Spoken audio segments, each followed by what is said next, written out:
Hey guys, Thogden here, and no! I've messed up. All my predictions are wrong. Thogdad, read the scores. I've got a smile on me boat race. It's Thogdad 13, Mark Goldbridge 5 and Theo 4. I think I've won this already, Theo. What has gone wrong with you and Goldbridge? We are reacting to our predictions that we made on Friday for the first opening week of the Premier League season. Let's go through the first game. It was on Friday night. It was Burnley against Manchester City. That's my thing, Theo. The first game is Burnley against Man City. It was Burnley 0, Man City 3. I got that exactly right. You thought it'd be 3-1. All I can say, the robot is back and he's delivering. I'm just happy for James Trafford. He went from facing Cole Stockton. 2 months later, he's facing Erling Haaland. I'm happy for the brother. He's doing well. He's got Premier League regular starts now, as long as Muric continues to be on the bench. Do you think they have a chance of staying up, or is it going to be a long old season, Dad? It's going to be a long season, Theo, but don't judge the season based upon a game against Man City. They're going to do this to a lot of teams. Now, Alvarez, Theo, we talk about City. We don't talk about him enough. 6 key passes. He was one of the players of the game. Yeah. Rodri, I thought, was superb. Yeah, City as well. If they do get Paqueta, their midfield is going to be sublime. I quickly sold Stones to get a Kanji to get me the clean sheet. If only I sold Gabriel for Arsenal as well. Howler. The new system is exactly how we know it from last year. And just for a reminder, if you're watching our game week predictions every week, you get 1 point for the win, draw, loss correct. You get 2 points if you're 1 goal off it. You get 3 points if it's correct scoreline, and you get 4 points if it's correct scoreline with 4 goals or more. Zaroury, Theo, your Moroccan lad. He came on, a shocking challenge, got his red. On his Premier League debut, his first game in the English first tier, not how you want to start it. It was a reality check for Vincent Kompany. Arsenal 2, Nottingham Forest 1, Theo. Arsenal dominant. Now, all three of us, including Goldbridge, thought that Arsenal would win. We didn't get the scoreline correct. I've got to say, though, Arsenal 79% possession, 90% of the passes were accurate, Theo. They played well, but they just clung on at the end. And I thought their new signings fit in perfectly. Timber at left back, he can play anywhere in defence. Declan Rice held a really attacking midfield together. This is an Arsenal that could really go for the Premier League title. It's different to last year because they have made key signings and they're making instant impact. There were some really good performances this weekend from defensive midfielders. You're right, Theo. Declan Rice, straight into that team, 104 touches. It looked like he'd been there forever. Saka's goal was wonderful. Do you think he's the best winger in the Premier League? Saka's goal was wonderful, Theo, but what about the assist from Martinelli? Jeez, yeah, well, that was another moment. Incredible. And it shows that small pieces of excitement that we see from the Gunners this year is exactly why I've said they're going to take the title race right down to the last few weeks. But Forest, Dad, Elanga, what an instant impact. Well, Theo, 10 minutes, 4 touches, 2 key passes and 1 assist. Play him from the start. And actually, Awanoyi as well, Taiwo Awanoyi and Elanga, them two, off the bench is incredible impact. I want to see them start. Steve Cooper needs to find a tactic that works away from home. They had one of the worst records on the road last season. 2-1 isn't too bad on the day. One last shout out to Thomas Partey. I thought he had a very strong game. Over to the 3 p.m. games, Theo. It is Sheffield United 0, Crystal Palace 1. Now the home side, only 1 shot on target. Edouard got the goal, Theo. He's not really performed yet for Palace. This will be good for his confidence. Edouard, over a season, the last few years, has got 5 goals, 6 goals. Now he's 1 in 1. Yeah. He could really be looking to hammer home his Premier League own record. I was actually very happy with how Jordan Ayew played. Yes. Worked hard off the ball, but when he was on it, caused a real problem. They've got a week's break, which is pivotal for them, because right now they don't look anywhere near the Premier League level. They're going straight back down, in my opinion. If they keep playing like that, they've got Gus Hamer, which is a good signing, which will fill the boots of Sander Berge. They need more goals. I think they've got no chance based upon what we've seen so far, Theo, in the transfer window and in the first 90 minutes. I thought Joachim Anderson, I thought Guehi at the back were very solid. And Jefferson Lerma, Theo, he had 13 aerial duels and he won 12 of them. Great new signing. They need to do that business in fullback. Get Lewis Hall in, make him a regular. He's got potential. Roy Hodgson is bringing everybody surprises. AFC Bournemouth 1, West Ham United 1, and Thogdad predicted this exactly, and you got it wrong, Theo. I did. What do you think of this game? Well, I said 2-1 Bournemouth, and maybe I put too much belief in the new manager. It's going to take a bit more time to make his tactics perfect. I know West Ham right now are going for a difficult period, but you know what? Respect to Lucas Paqueta,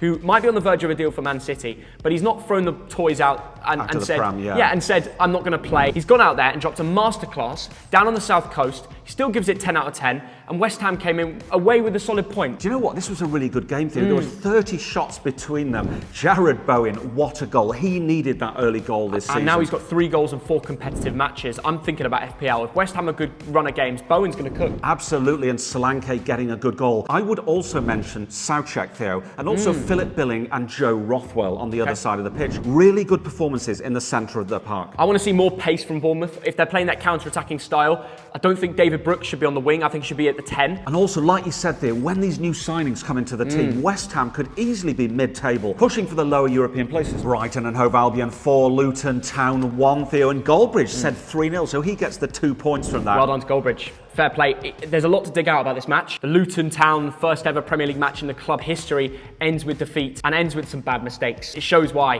history matters. They've never played at this level before, and the likes of Pelly Roddick Kampanzu, who has been there since League Two. Yeah. But now, is he ready for the Premier League? Is he good enough for the Premier League? Let's judge him after a few more games, but that mistake for the Adringa goal was embarrassing. Very exciting times for Brighton. They've got European football to come. They've got a starting 11 and a bench who both want to play and attack and score goals. They look, honestly, from that game, they look like a top 4 side. They do, Theo. Wonderful goals from March, Pedro, Adingra and Ferguson. But my attention was really caught by Estupinian, Gross and Mitoma, Theo. Between them, they had 17 key passes. Brighton looking dangerous and exciting, like they were last season. And when the goals are so spread out, it shows that De Zerbi's got a camp where everybody wants to play and score goals. So what do Luton Town do next? Defensively, awful, woeful. They've got a 2-week break, which is key. Carlton Morris. Do you know what, Theo? He got the goal. He had 4 shots on goal, and he was really strong in the air, wasn't he? He's an aerial threat. He can score, and that's Luton's way out. If they can figure a way to be more defensive, let Carlton Morris do the business, they can grind out some results, especially when Kenilworth Road is ready, which is why they don't have a game next week. Little fact for you. Everton 0, Fulham 1. Now, Everton had 19 shots, Theo, of which 9 were on goal, but the only goal came from D. Cordova-Reid, didn't it? But Everton, unlucky. Did you see that disallowed goal? Well, from watching the match, I can tell you the result means absolutely nothing for which way I think these two teams are going to go this season. I know you put Everton to go down. Out of the two, I'd be more worried about Fulham.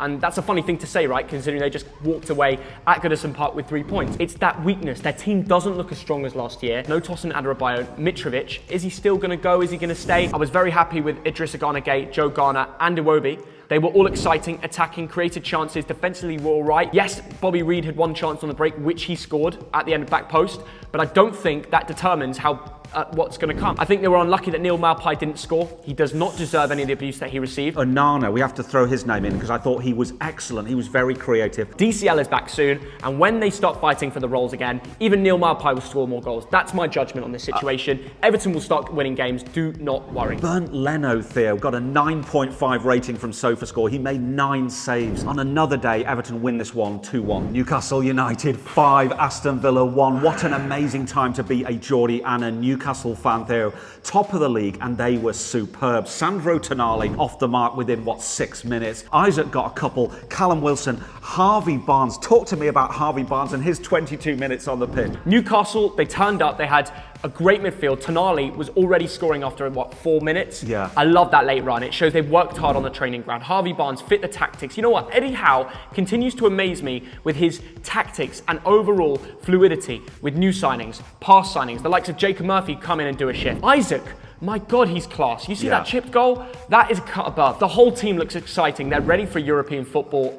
Newcastle just on the up. I can't say any negatives. Villa, don't worry. It's not like everything's going wrong. I know Unai will turn this around. And I agree with you, Theo. And Moussa Diaby got the goal. That's nice. Emi Martinez, I think he got about 7 saves. He had a good game despite conceding. There's only so 5. much keepers can do when you get pummeled like that. It was chance after chance. Well done, Newcastle. You look just as good. You only lost 2 games at home last year, and that's why. Brentford 2, Tottenham Hotspur 2, and a funny thing happened yesterday. One of the neighbouring kids came down with a Harry Kane shirt to watch the game, and we said to him, you know Harry Kane plays for Bayern Munich now. He thought we were pranking him, didn't he? Yeah, well, his dad's back in England, so they're not at the games and stuff, and to announce that news, he went home crying. It was really sad. The kid was crying. It was the definition of a Premier League opener. You've got Brentford, full-out attack, Thomas Frank. You've got Wissa and Buemo up top, just linking up the Scandinavian midfield, holding it down as usual. But defensively, considering it was a 5-at-the-back system, it wasn't great, because Tottenham, without Harry Kane, were able to find a way through, and even Emerson Royale did. With that strike before half-time. I actually turned it off for the second half. 4 goals in the first half, nothing in the second. Next week, they've got Manchester United at home. First home game of the season. I worry about their defence. The 4 they played at the back, Theo, were Udogie, Van de Ven, Romero and Royale. And of course, the goals came from the back. I didn't think they were too bad, particularly in the second half. And in terms of Tottenham, James Maddison. I've always said that is one of the best signings of the season. You've been telling me, you don't play FPL, but you said to me in my ear, every single week, once or two, you know my dad. James Maddison. My dad knows these things. He's won leagues before and he stopped playing because he tried too hard in FPL. By the way, can I shout out our league while we get the opportunity? Get the code on the screen. The highest Everyone average, join. Code on the screen, highest average in the league this week is us. Out of every league in the worldwide FPL web, Thogden and Thogdad Super League has the best average. So you guys have the best knowledge in the whole world. Guys, I'm so proud of you. James Maddison, I should have added him. I should have listened to you. My bad. You should, Theo. He got 2 assists. He had 6 key passes. He had 1 big chance created. He was magnificent, and I expected that, and I called this right. I said it was 2-2. And finally, Chelsea won, Liverpool won. We all thought this would be a win to Liverpool, Theo, but it was honours even in the battle of the big spenders. A couple of disallowed goals. But tell me, Theo, who was your man of the match? 100% Enzo Fernandez. The Argentinian ran the midfield. He was calm under pressure.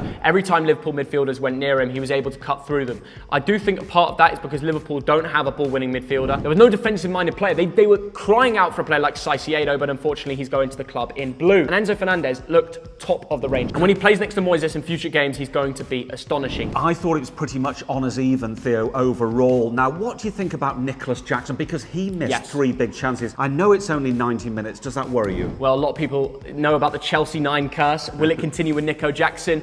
I think no. The juju will be stopped. He will find a way to start being a regular goal scorer for Chelsea. Yes, there's a lot of pressure because Chelsea have a massive fan base and many people want to see him go out there and score loads of goals. And he did have chances. Never easy when your first Premier League match is against Alisson. Van Dijk, Konate, they actually had a pretty good game. Defensively, they were okay. They did enough to keep it 1 goal. To answer my own question, I actually think Chelsea were the better team. Disasi at the back was solid, already fit in well. Pochettino has really created a new era at Chelsea. You know that they're kicking on. Mudryk off the bench was brilliant. Nico Jackson will find a way and start scoring goals. Even the likes of Chukwuemeka and Conor Gallagher fitting well with Enzo. The tactics work well. Chilwell played like a left winger, didn't he? Yes, I think you need him in your fantasy football, Theo. Yes. Luis Diaz for Liverpool got his goal. Mo Salah wasn't that keen on coming off, was he? Yeah, he kicked off with Jurgen Klopp. I think he's a little bit worried. He's probably looked around in the dressing room thinking, this is not a complete team. We can't win Premier Leagues with this team. Yeah. We can't win Champions Leagues with this team. Yeah. Liverpool have started a season against the best of the best without replacing key members of the squad. And Mo Salah's left there thinking, what's going on? All my old friends are gone. I think Mo Salah is a winner. He loves to score goals. He likes to score goals on the opening game, and he was just frustrated in the moment. But that's how we now know Chelsea are in a new era, when Liverpool are really furious about not beating you. Usually, last few years, Chelsea would get beaten by Liverpool. Yeah. Different era now, Pochettino, lots of investment, exciting times for the Blues. Overall, Theo, I'm going to say my team of the week is Newcastle United. I am so excited by what they've done in the first 90 minutes of the season. I completely agree. My team of the week is Newcastle. If you score 5 goals and you beat a team like Villa, who are solid on their day, you're setting yourself up for a great season. You've got to give it to Brighton as well. Newcastle and Brighton, the new entries to European football, have started off their Premier League year all guns blazing. They basically left it like they started. Credit to them. Tonight is Man United Wolves. Here's who we predicted on the screen now without the scoreline because it's not happened yet. Goldbridge has gone big. I've said 3-0. You've gone with 2-0. I've gone with 2-0, so has Goldbridge. They're going to smash him. I'm confident with that. They're like some Rashford, Bruno Fernandes, Mason Mount. I mean, Wolves just lost their manager last week. Everything's up in the air with the players. Hugo Bueno's watching my Instagram stories. If you watch DMing Pro Footballers, this is the video. Click on it, watch it next. It's right there. It's right there, Thogdad. Yeah, I'm going to stick with my 2-0. Although if this is a 0-0 or a 1-0 to Man United, I won't be surprised.